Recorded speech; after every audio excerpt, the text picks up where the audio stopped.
देख रहे हो, सुबह के 9:15 बज रहे हैं। आसमान का सीन क्या है? नज़र आ रहा है कुछ? ये पता लगता है कि वो कैसी कुदरत रखता है। रात को आसमान साफ करना शुरू किया, बादल ख़त्म कर दिया। कल वाला सीन तो चला ही गया। आज क्या किया है? आज फिर सजा दिया, फिर बादल बना दिए, और अलग ही किस्म के हैं। ये तो कल वाला ही नहीं है।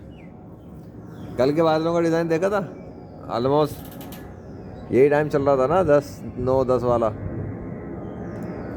आज बादल भी डिफरेंट है, स्टाइल भी डिफरेंट है, मौसम भी डिफरेंट है। और अभी आज सर्दी है, कल नहीं थी सर्दी, आज सर्दी है। मुझे सर्दी लग रही है। ब्लैक ब्लैक क्लाउड क्या कर रहे हैं?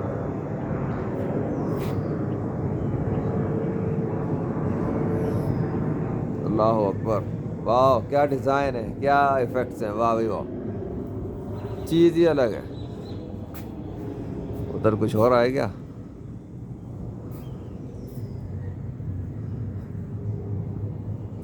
My goodness.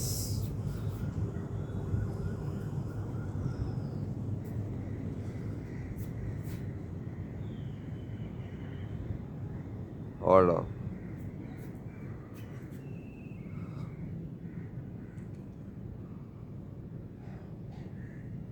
Hold on.